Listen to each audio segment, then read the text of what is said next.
வணக்கம் மேடம், என்ன பண்ணுறீங்க? என்ன சிரிப்பு? வீடியோவே போடல, சிரிப்பு வேறு. டைம் இல்லை. ஹாய் ஃப்ரெண்ட்ஸ், எல்லோரும் எப்படி இருக்கீங்க? நல்லா இருப்பீங்கன்னு நினைக்கிறேன். நாங்களும் ரொம்ப நல்லா இருக்கோங்க. இன்றைக்கி என்ன பார்க்க போகிறீங்கன்னா, நம்ம வீட்டில் என்ன சண்டே ஸ்பெஷல் தான் பார்க்க போகிறீங்க. சண்டே ஸ்பெஷலுக்கு வந்துட்டு சிக்கன் பிரியாணி, சிக்கன் கிரேவி, தயிர் வெங்காயம், எக்கு, இவ்வளோதான். சிம்பிளான ரெசிபி தான். இப்போ வந்துட்டு சிக்கன் எல்லாமே வாஷ் பண்ணி ரெடியாக இருக்குது. இது வந்துட்டு பிரியாணிக்கு இவ்வளோ தேவையில்லாததான். சிக்கன் கிரேவிக்கு பட்டை கிராம்பு ஐட்டம், அப்புறம் வெங்காயம், தக்காளி, லெமன், பெருச்சம்பழம், இதில் வந்துட்டு இதில் என்னென்ன போட்டு அரைச்சிக்கணும், புதினா, மல்லி இலை, கருவேப்பிலை, பச்சை மிளகாய் எல்லாமே போட்டு அரைச்சி பேஸ்ட்டாக வச்சுருக்கேன். இஞ்சி பூண்டு பேஸ்ட்டு, அப்புறம் மசாலா தூள். என்னென்ன மசாலா தூள் போடுவேன்னா வரமிளகாத்தூள், கரம் மசாலா தூள், பிரியாணி மசாலா. வாங்க குயிக்காக பார்க்கலாமா? ஃபஸ்ட்டே வந்துட்டு எண்ணெய், கடலை எண்ணெய், நெய், கோல்டு வினர் மூணுமே மிக்ஸ் பண்ணி ஊற்றி வச்சு இது காஞ்சிருச்சு. இப்போ வந்து இதெல்லாம் போட்டுடலாம்.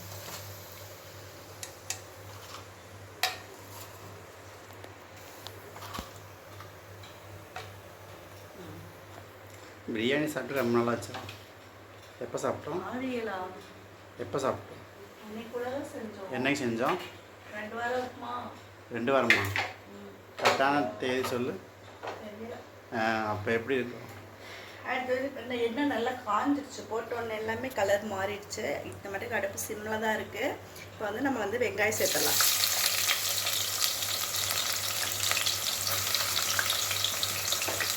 பிரியாணி செஞ்சோம், ஆனால் பிரியாணி சாப்பிட்ட மாதிரி இல்லை. எனக்கு தெரிஞ்சு ஞாபகமே இல்லை. எப்படி எனக்கு தெரிஞ்சு 3 வாரம் இருக்கும். மசாலா தூள் இல்லாதனால தொடச்சிடுவோம்.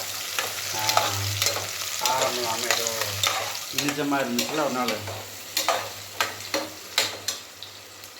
போன வாரம் தான் புலாவும் சிக்கன் கிரேவியும் சாப்பிட்டோம். அதுதான் புலாவ் தான். போன வாரம் இல்லை, அதுக்கு முந்தின வாரம். போன வாரம் தான் நான் இல்லையே, அங்கே போயிட்டு இருந்தேன். நாங்கள் அங்கேயும் போய் அது 2 நாளைக்கு முன்னாடி. சிக்கனை கொஞ்சம் கம்மி பண்ணிக்கலாமா? நானும் நினைக்கிறேன். அப்புறம் வேறு என்ன விசேஷம்? ஏன் வீடியோ போடல? ரொம்ப பிஸியாக இருக்கீங்க. எல்லோரும் கேட்குறாங்க, என்ன வீடியோ வரல. வீடியோ இந்த போட்டா பாரு, சிக்குன்னு போட்டா இந்த அவ்வளோதான் தூக்கி ஓரம் கட்டிட்டா. அப்படி மட்டும் நினைக்காதீங்க. ஈஸியாக இடம் போட்டுருவீங்க. நான் போடுவேன், எனக்கு டைம் இருக்கிறப்பெல்லாம் நான் போடுவேன். கண்டிப்பாக இந்த சேனலை வந்து கொஞ்சம் கொஞ்சமாக இருந்தாலும் எப்படியா இருந்தாலும் கொண்டு வந்துடுவேன் நான். அதனால இந்த சேனலை இழுத்து மூடுவேன்னு மட்டும் நினைக்காதீங்க. இன்னொரு சேனலை ஓப்பன் பண்ணியிருக்கோம். அதுக்காக வந்துட்டு 1 வருஷமாக உழைச்சிருக்கேன் நான். ஆனால் அதுக்கான உழைப்பு போடுவோம். எனக்காக இருந்தாலும் ஒரு நாளைக்கு ஊதியம் கிடைக்காம போயிடும். நம்மளால முடிஞ்சதை பண்ணிக்கிட்டே இருக்கும். வந்துட்டு பேசுவாங்க, எல்லாரும் பேசுவாங்க, என்ன வீடியோ போட்டாலா அப்படின்னு பேசுவாங்க. பேசாம இருப்பாங்களா?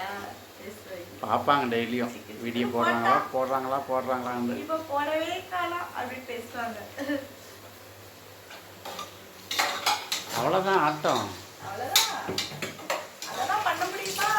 பண்ணுவோம்ல அந்த மாதிரி. வெங்காயம் வந்துட்டு நல்லா வறுபட்டுருச்சு. இப்போ வந்து நம்ம தக்காளி சேர்த்து,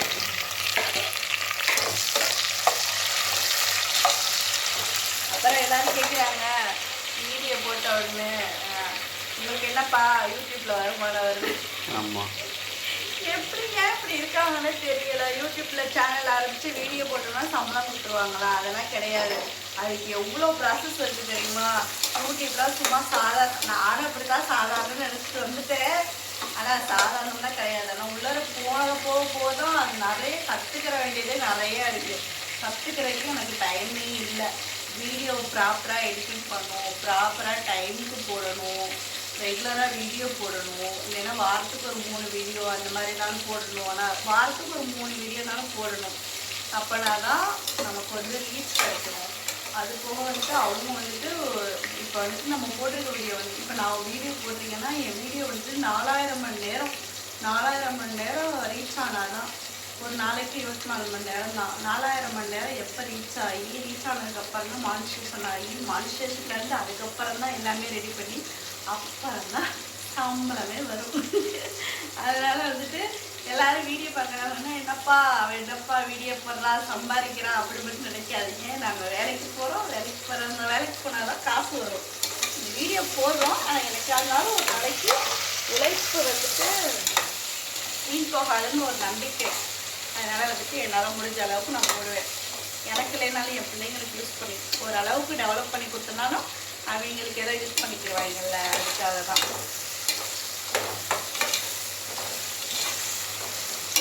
இப்போ வந்து தக்காளி நல்லா வதங்கிடுச்சு. நம்ம அடுத்து என்ன பண்ண போகிறோன்னா இஞ்சி பூண்டு பேஸ்ட்டு.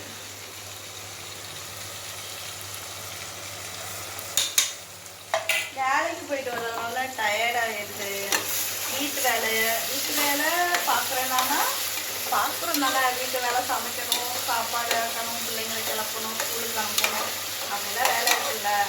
அதனால் வந்துட்டு வீடியோ வரும், லேட்டாக தான் வரும், போடுவோம். அப்புறம் இன்னொரு சேனல் வேறு ஓப்பன் பண்ணியிருக்கோம். ஆனால் அந்த சேனலை நாங்கள் சொல்ல மாட்டோம். அது எப்படி ரீச் ஆகுதுன்னு பார்ப்போம். இதுக்கு வந்துட்டு நாங்கள் ஒவ்வொருத்தவங்களும் சப்ஸ்கிரைப் பண்ணுங்க அப்படின்னு சொல்லிட்டு நிறைய விதமான ஆபத்தை வந்துட்டு இந்த சேனலை வந்து ஏற்படுத்திக்கிட்டோமோன்னு எனக்கு தோணுது. அவங்களா பார்த்து சப்ஸ்கிரைப் பண்ணால் பண்ணட்டும், இல்லைன்னா பிடிச்சி பண்ணட்டும் அப்படின்றதுக்காக தான் அந்த சேனல் வந்து ஓப்பன் பண்ணியிருக்கோம். ஆனால் பரவாயில்ல, அந்த சேனலில் ஓரளவுக்கு இதாகுது. ரெண்டுலேயுமே முடிஞ்ச அளவுக்கு வீடியோ போகிறதுக்கு நாங்கள் ட்ரை பண்ணுவோம். உடனே 2 சேனல் வச்சுருக்கீங்க, அப்போ வருமானம் வருது. ஆமாப்பா, கோடியில் வருது. கோடியில் நிற்கிறோம் அப்படின்னு நினைக்க போகிறாங்க. ஆமாம், வரும், ஒரு நாளைக்கு வராமல் போகாது. அதுதான் ஒன்று, வருவோம். முயற்சி பண்ணிகிட்டே இருந்தால் தான் எதுவுமே வரும். ஒரு நாளைக்கு நம்ம கண்டிப்பாக சக்ஸஸ்ஃபுல்லாக பார்க்காம கூப்பிட்றது எதுவுமே உழைக்கிறது வந்து வேஸ்ட்டாக போகாதுமே. இப்போ வந்துட்டு அந்த ஆர்ச்சி நம்மளே அதெல்லாம் போட்டோம். இப்போ வந்துட்டு நம்ம மல்லி இலை, புதினா அதெல்லாம் போட்டுருவோம்.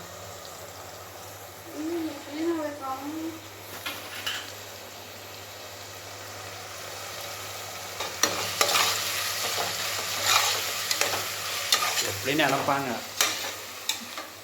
வருமானம் நிறையா வந்துடுச்சு போல், சம்பாதிச்சிட்டாங்க, அதனால் வீடியோ போட மாட்டாங்க. வேலைக்கு போகிறேன், அவரும் வேலைக்கு போகிறாரு. அதனால் ஆனால் சேனல் வச்சுருக்காங்கன்னா அது ஏதோ ஒரு அளவுக்கு தானே தவிர அதனால தான் அப்படின்னாலாம் நானும் ஒத்துக்கணும். ஒரு சேனல் வச்சு அதில் சக்ஸஸ்ஃபுல் ஆகிறதுலாம் ரொம்ப லேஸ்பட்ட விஷயமே கிடையாது. அதுக்கு நிறைய ஹார்ட் ஒர்க் போடணும்.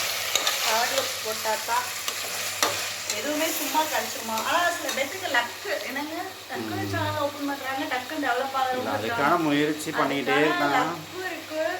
நம்ம வந்து குக்கிங் கண்டென்ட் தானே, அதனால் கொஞ்சம் இதாக தான் இருக்கும். குக்கிங்குமே டெய்லி வித்தியாசமாக போட்டால் குக்கப் ஆகும்.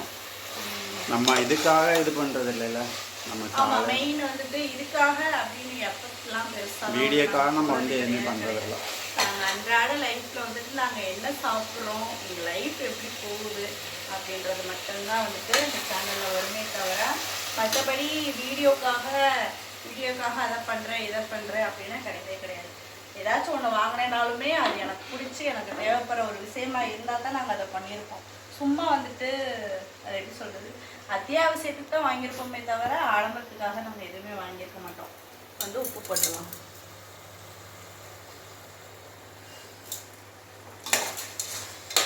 பேசிக்கிட்டே சமைக்கிறோம்.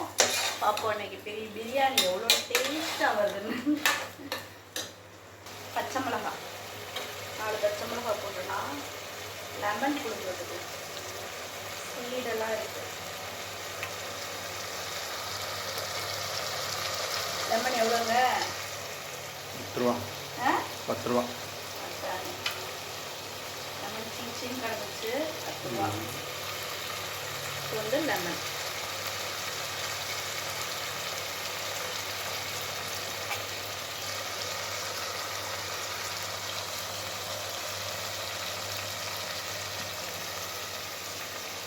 வரமிளகாத்தூள். 1 ஸ்பூன் வரமிளகாய் தூள்னா 1 ஸ்பூன் வந்துட்டு கரம் மசாலா தூள்.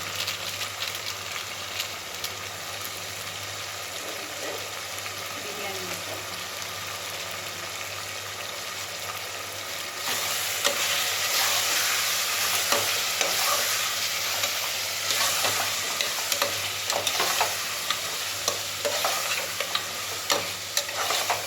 சிக்கன் கம்மியாக தான் போட்டிருக்கோம். ஏன்னா ஆல்ரெடி நம்ம வீடியோ பார்க்குறோம்னு தெரியும்.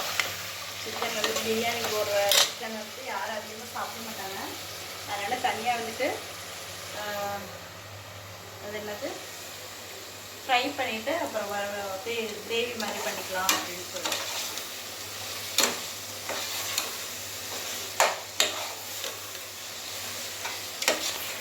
ஒரு காப்பி அரிசிக்கு 2 காப்பி தண்ணி.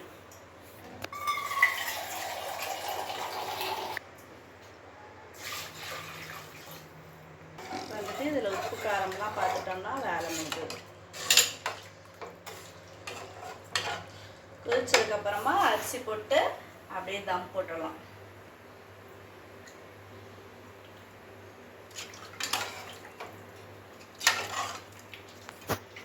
அப்புறம் அரிசி போடுறப்ப பார்க்கலாம். கொதிச்சிருச்சு. இப்போ வந்து நம்ம அரிசி சேர்த்துடலாம். அரிசி எவ்வளோ? காப்பிடி அரிசி கொஞ்சம் கூட, அவ்வளோதான். பாஸ்மதி ஒரு நேரத்துக்கு தான் ஆமாம், பாஸ்மதி ரைஸ் தான்.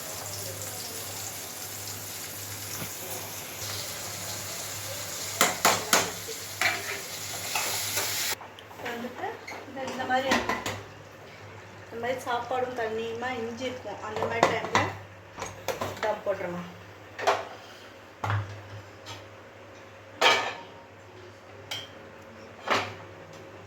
ஒரு 10 நிமிஷம் இருந்தால் தோசை நல்லா வை. சிக்கன் நல்லா தான் வச்சுருக்கேன்.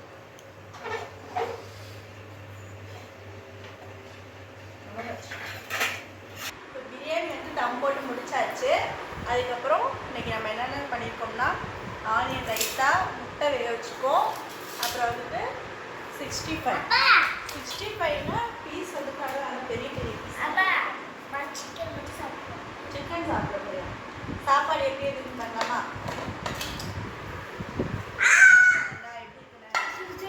இதே விசில் போட்டு விட்டோம்னா குழந்த மாதிரி ஆயிடும். விசில் எடுத்து விட்டு ஒரு 10 நிமிஷம் மட்டும் தம் விட்டோம்னா இந்த மாதிரி நல்லா சாப்பாடு வந்துட்டு ஒன்றோட ஒன்று ஒட்டாமல் நல்லா குழப்பலான்னு வரும். இன்றைக்கி எங்கள் வீட்டில் இதுதான் சண்டே ஸ்பெஷல். உங்கள் வீட்டில் என்ன ஸ்பெஷல்னு சொல்லிட்டு கமெண்ட் பண்ணுங்கள். நாங்கள் போகிற வீடியோ உங்களுக்கு பிடிச்சிச்சுன்னா லைக் பண்ணுங்கள், ஷேர் பண்ணுங்கள், கமெண்ட் பண்ணுங்கள். மறக்காமல் சப்ஸ்கிரைப் பண்ணிட்டு பாருங்கள். நாளைக்கு ஒரு இல்லை நாளான்னைக்கு ஒரு வீடியோ பார்க்கலாம். சார் பாய் சொல்லு. கொண்டா.